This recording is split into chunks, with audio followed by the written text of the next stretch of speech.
organisasi yang akan Malaysia daripada negara lain. Apa fungsinya dan apa kepentingan mempelajari bahasa Inggeris dan apa kepentingan memperkasakan bahasa tersebut dalam diri sendiri untuk berjuang dalam bidang ini. Biasanya pertama kita boleh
bagi saya telah pun berkecimpung dalam bidang perhotelan sudah hampir 25 tahun. Saya telah berjumpa dengan pelbagai lapisan pekerja ataupun bakal pekerja masa itu.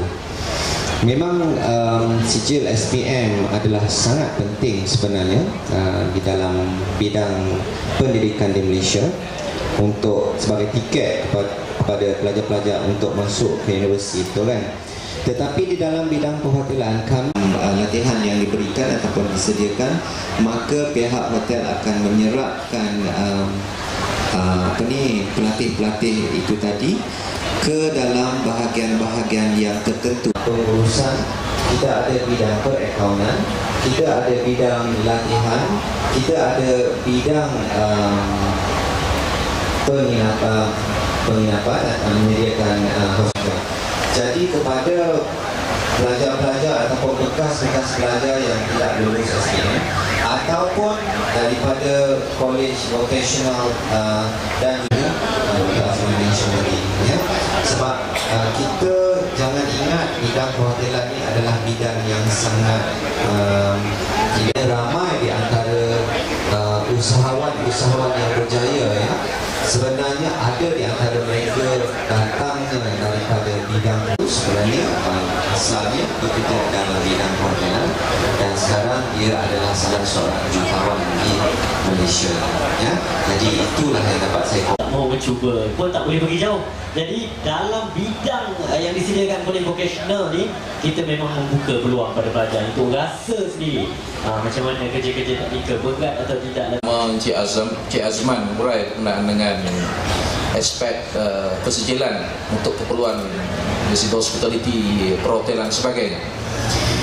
Tuan-tuan dan puan sekalian, berkenaan dengan kita sebut kita masih dalam isu persijilan untuk makluman dalam pelaksanaan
Engineer, adakah kami perlu menggunakan sijil apa? Sebabnya sebelum ni tak ada lagi pelajar vocational yang ada dalam bidang penerbangan.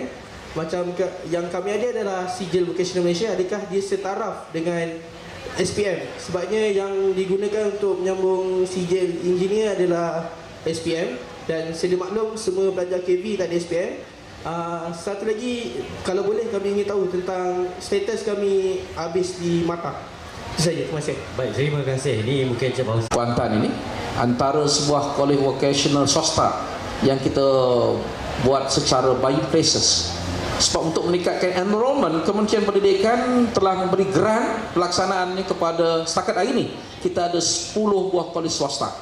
Kerana nak meningkatkan enrollment, kapasiti pelajar yang berada di sistem vocational ini kepada 700 KPI Kementerian Pendidikan Malaysia.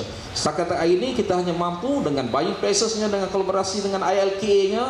Kita ada ILKA kita ada 18 buah ILP yang juga menawarkan program DVM kita. Yang macam MATA ni juga adalah sebuah KV swasta kita yang menawarkan program Diploma Vocational Malaysia kita. Menggunakan kurikulum kita, pelaksanaannya dibuat di institusi berkenaan.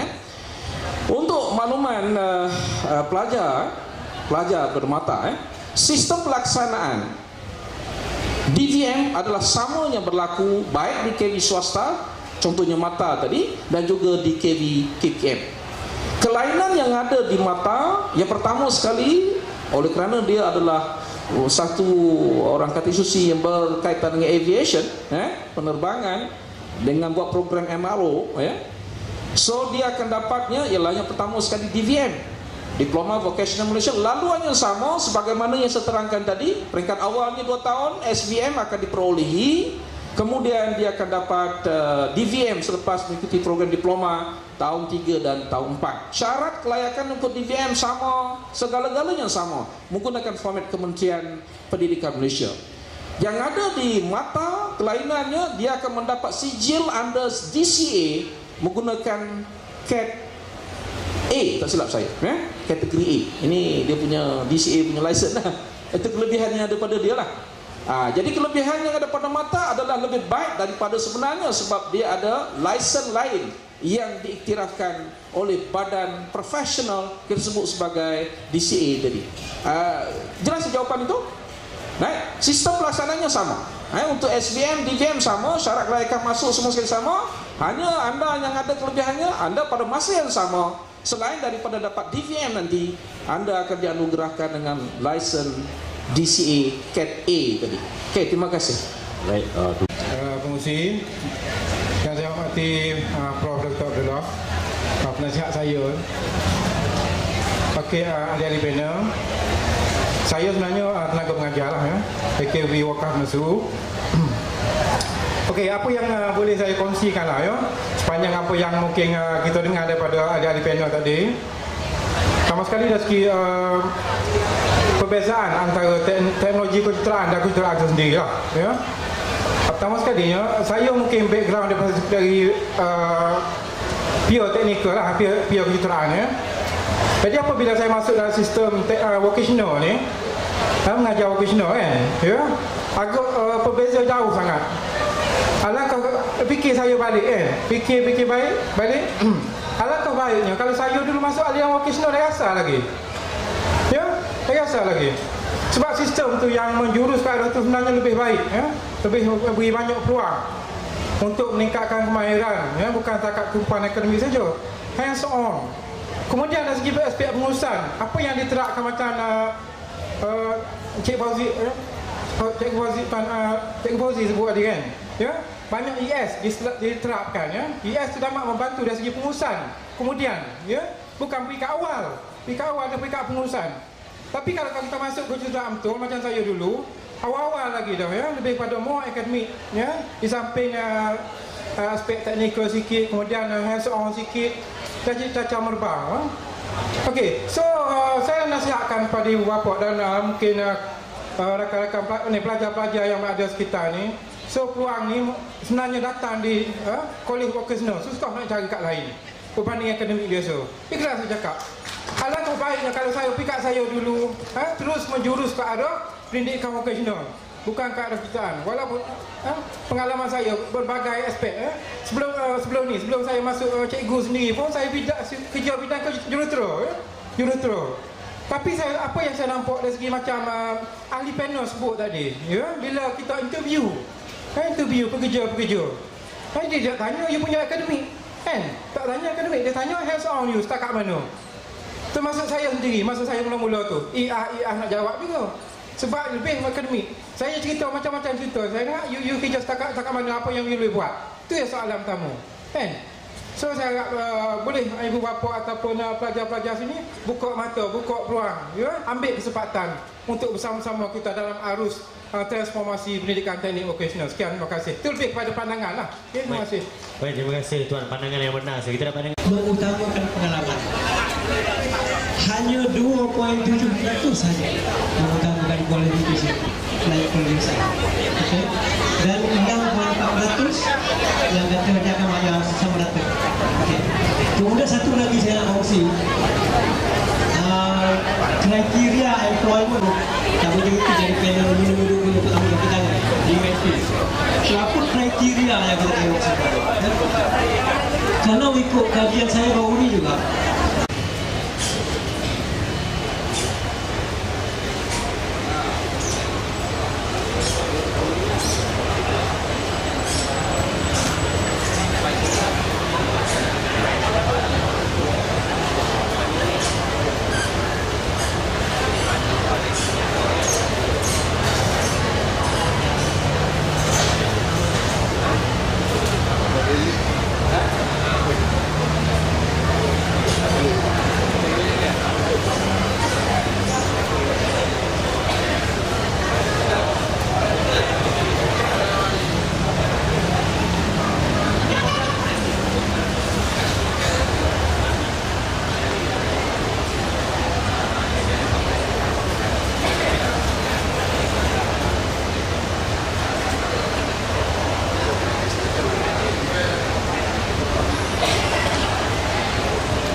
terima kasih diucapkan kepada Wakil Kolonel Industri Sdn Berhad.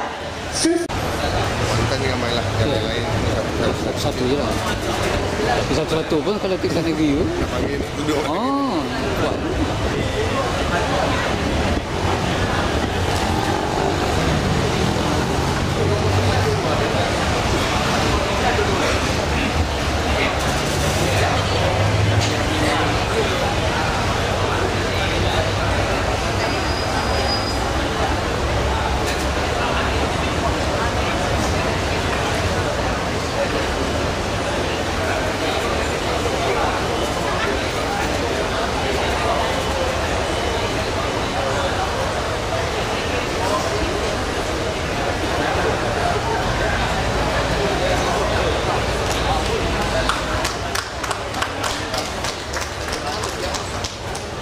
Terima kasih diucapkan kepada Wakil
Servis Sendirian Berhad. Are unimaginable to picture the world today without the presence of internet and IT gadgets. As information technology evolves and moves rapidly, even more so in the field of education.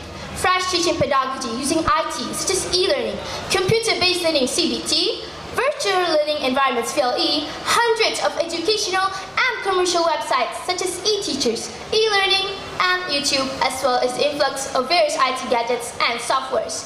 Teachers are sent for courses in order to be able to master the skills of handling the IT gadgets and softwares, propagating the idea of less teacher-centered learning and more student-based lessons.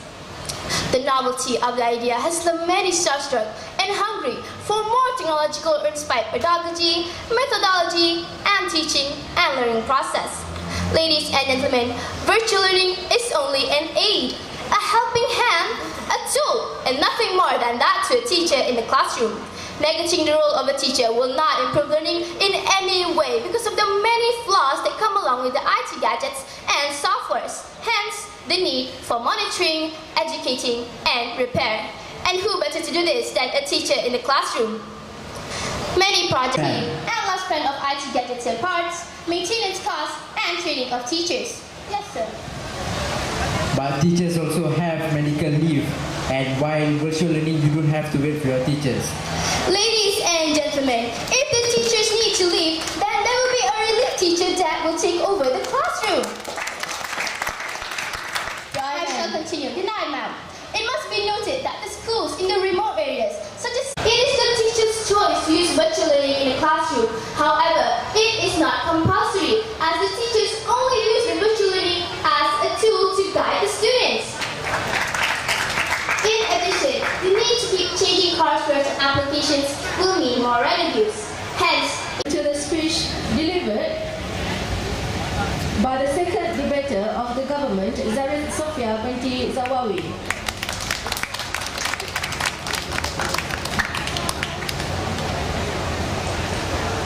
Pass the baton to me, and it is now my turn to reiterate our stand that we firmly agree with today's motion.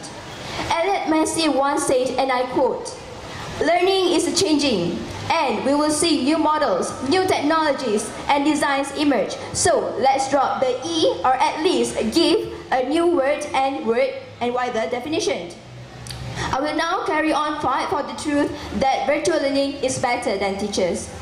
So I'm the second speaker from the government team. Will firstly start with some rebuttal about the constructive arguments and bring them all to the right path. Based on the arguments given by the opposition, the first speaker of the opposition team has stated about flaws of technologies.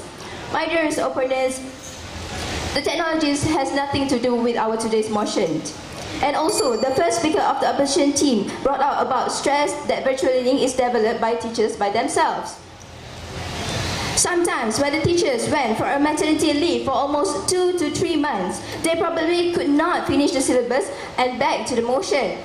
Students can use virtual learning as the medium for them to learn at their own pace, which is independent. We are not saying that we are against the teachers, but now moving on to my second constructive argument, which is student-centered or student can learn at their own speed. My dearest opponents, every student has a unique learning style. Speed up or slow them as you wish. It is as personal as reading a book. Some people